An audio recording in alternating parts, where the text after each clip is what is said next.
आज से सदर अस्पताल में डायलिसिस, धातकीडीह में खुलेगा अटल क्लिनिक। जिला वासियों के लिए शनिवार को स्वास्थ्य के क्षेत्र में 3 नई सुविधाओं की शुरुआत होगी। शनिवार को स्वास्थ्य मंत्री बन्ना गुप्ता इन सुविधाओं का शुभ आरंभ करेंगे। मंत्री श्री बन्ना गुप्ता सबसे पहले सुबह 10:30 में धातकीडीह में अटल क्लिनिक का उद्घाटन करें। 11 बजे सकाची जेल चौक स्थित जिला कुष्ठ निवारण विभाग के कार्यालय में कोल्हान स्तरीय वैक्सीन सेंटर और दोपहर 12 बजे सदर अस्पताल में डायलिसिस सेंटर व श्रद्धांजलि पार्क का शुभ आरंभ करेंगे। दोपहर 2 बजे घाटशिला में मॉडल कोविड केयर क्लिनिक का उद्घाटन करेंगे। 20 दिनों में 8.94% बढ़ा टीकाकरण। पहले डोज में 6.47%, दूसरे में 2.47% बढ़ोतरी।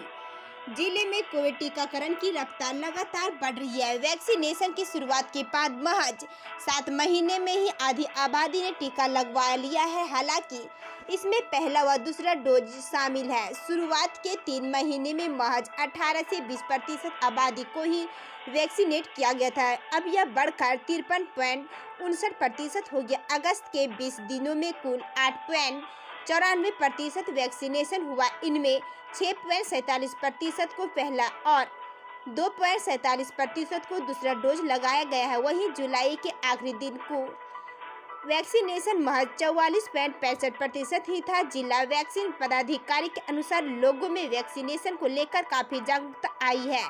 पहले डोज लेने वाले के बाद लोग दूसरे डोज के लिए आगे नहीं आते थे, लेकिन अब केंद्रों पर टीकाकरण के लिए भी भीड़ लग रही है। रिम्स के जन औषधि केंद्र में पहुंची 61 तरह की जेनेरिक दवाएं। अब मरीजों को मिलेगी सस्ती दवाई दोस्त के बंद होने के बाद शुक्रवार को रिम्स परिसर स्थित प्रधानमंत्री जन औषधि केंद्र में दवाओं का स्टॉक पहुंच गया है। फिलहाल 61 तरह की दवाओं की सप्लाई रिम्स के सेंटर में की गई। उक्त दवाओं की सप्लाई सदर अस्पताल के जन औषधि केंद्र के संचालक की कर रही एजेंसी ने की है। अब रिम्स प्रबंधन के प्रयास से धीरे धीरे जन औषधि केंद्र में मरीजों को जेनेरिक दवाइयां उपलब्ध कराई जाएगी। इसके बाद जब तक केंद्र के संचालन के लिए टेंडर फाइनल नहीं हो जाता, चयनित एजेंसी ही इस केंद्र का संचालन करेगी। रिम्स के जनसंपर्क पदाधिकारी डॉक्टर D.K. सिन्हा ने कहा कि टेंडर की प्रक्रिया संभवतः शनिवार को पूरी कर ली जाएगी। स्वास्थ्य मंत्री की मंजूरी। झारखंड में मेडिकल प्रोटेक्शन एक्ट को स्वास्थ्य मंत्री की मंजूरी। अब स्वीकृति के लिए कैबिनेट में भेजी जाएगी फाइल। डॉक्टरों की सुरक्षा से जुड़े मेडिकल प्रोटेक्शन एक्ट को झारखंड के स्वास्थ्य मंत्री बन्ना गुप्ता ने मंजूरी दे दी है। अब इससे संबंधित फाइल कैबिनेट में भेजा जाएगा। वहां से मोहर लगते ही सरकार इसे राज्य भर में लागू कर देगी। स्वास्थ्य मंत्री ने बताया कि राज्य के डॉक्टर लंबे समय से मेडिकल प्रोटेक्शन एक्ट को लागू करने की मांग कर रहे थे। कई राज्यों में इसे लागू कर दिया गया, इसलिए डॉक्टरों की मांग को देखते हुए दूसरे राज्यों में लागू इस विधेयक को बारीकी से उन्होंने अध्ययन कर समझा। इसके बाद इसे स्वीकृति दे दी। उल्लेखनीय है कि यह एक्ट डॉक्टरों की सुरक्षा से जुड़ा है। भोपाल का युवक राज्य में BSNL का फर्जी अधिकारी बन 17 लाख रुपये की कर रहा था डील। गिरफ्तारी के बाद कहा, हम तो गार्ड है। 3 दिन तक शहर की किया था रेकी। राज्य के नामकुम से एक ठग को गिरफ्तार किया गया। सुनील नामदेव नामक यह युवक भोपाल के सपरा का रहने वाला खुद को BSNL का GM बताकर राज्य के बड़े प्रतिष्ठानों से कनेक्शन के नाम पर लाखों की ठगी करने की कोशिश कर रहा था। हालांकि इस दौरान उनके गुर्गों का मुख्य आरोपी भागने में सफल रहा। नामकुम पुलिस के मुताबिक गिरफ्तार युवक सुनील खुद को GM बताने की बात से इनकार कर रहा है। उसने बताया कि वह किसी दूसरे युवक के कहने पर पैसे लेने आया था। पूछताछ में उसने ठगी की बात स्वीकार कर ली। सुनील ने बताया कि उसे वह बस अपने साथ काम के लिए बुलाया था। वह कहाँ का रहने वाला है, क्या करता, इसके विषय में उसे कोई जानकारी नहीं है। पुलिस पूरे मामले की छानबीन कर रही है।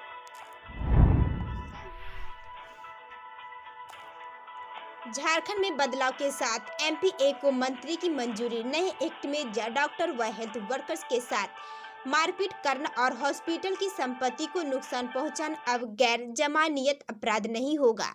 झारखंड में एमपीए को हेल्थ मिनिस्टर बन्ना गुप्ता ने मंजूरी दे दी है। मानसून सत्र में इसे विधानसभा पेश किया जाएगा, जहां से पास होने के बाद यह कानून का रूप ले लेगा। मेडिकल प्रोटेक्शन एक्ट को 4 साल पहले 9 मई 2017 को ही कैबिनेट से हरी झंडी दे दी गई थी। बाद में विधानसभा सचिवालय से वापस मांगकर कुछ संशोधनों के साथ विभागीय मंत्री को प्रस्ताव के रूप में भेजा गया था। मेडिकल प्रोटेक्शन विधेयक में परवर समिति ने सजा के प्रावधान को कम कर दिया है। डॉक्टर व हेल्थ वर्कर्स के साथ मारपीट करना और हॉस्पिटल की संपत्ति को नुकसान पहुंचाना अब गैर जमानत अपराध नहीं होगा। गैर जमानत के साथ स्थान पर दंड प्रक्रिया संहिता के नियम 41(1) के प्रावधानों का अनुपालन किया जाएगा। झारखंड के साहिबगंज में बाढ़ पीड़ितों की कैसी कट रही जिंदगी। राहत कैंप में दवा दूध नहीं मिलने से बढ़ी और परेशानी। झारखंड के साहिबगंज में पिछले 5 दिनों के से रसूलपुर दहला निचला टोला के दर्जनों परिवार अपने बच्चों एवं छोटे छोटे जानवरों के साथ राहत कैंप में रह रहे। स्कूल के ग्राउंड फ्लोर सहित 2 तल्ला भवन में, जिनमें दर्जनों परिवार रह रहे हैं। राहत कैंप में इन्हें चूड़ा गुड़ वगैरह तो मिल रहा है, लेकिन दूध और दवा नहीं मिल पा रहे। इससे इनकी परेशानी बढ़ रही है। राहत शिविर में रह रहे महिला पुरुषों ने बताया कि कुछ लोगों को चूड़ा गुड़ माचिस मोमबत्ती मिला, कुछ लोगों को अब तक ये भी नहीं मिला। किसी तरह जीवन यापन व्यतीत कर रहे हैं। मेडिकल कैंप भी नहीं लग रहा, न कोई डॉक्टर उन्हें दिखने को आया है। वे बताते हैं कि छोटे छोटे बच्चों को भी दूध नहीं मिल पा रहा है। चेहरा देखकर राहत सामग्री भी दी जाती। बिजली भी बाढ़ क्षेत्र में कटी हुई है, जिससे घर में आने जाने में परेशानी होती है। राहत कैंप में कई लोगों की तबीयत खराब है। बुजुर्ग को दवाई की जरूरत है। काफी मुश्किलों से जिंदगी कट रही है। रांची डीसी पर लग रहा है गंभीर आरोप। बॉडीगार्ड से रिश्तेदार और बच्चों को कराते हैं काम। झारखंड पुलिस मेंस एसोसिएशन के प्रांतीय अध्यक्ष राकेश पांडे ने रांची डीसी पर अपने सरकारी बॉडीगार्ड से रिश्तेदार और बच्चों का काम कराने का आरोप लगाया। उन्होंने कहा कि इससे विधि व्यवस्था ड्यूटी में तैनात जवानों पर अतिरिक्त काम का बोझा पड़ रहा है। रांची डीसी के यहां 8 बॉडीगार्ड व 10 जवानों की टीम तैनात है। अफसरों के पास अधिक संख्या में जवानों की प्रतिनियुक्ति के कारण पुलिस लाइन में जवानों की कमी रहती है। इसी वजह से उपलब्ध जवानों को लगातार ड्यूटी करनी पड़ती है। ऐसा कर मुसहरी कमेटी व डीजीपी के आदेश के अलावा पुलिस मैनुअल के निर्देश का उल्लंघन किया जा रहा है।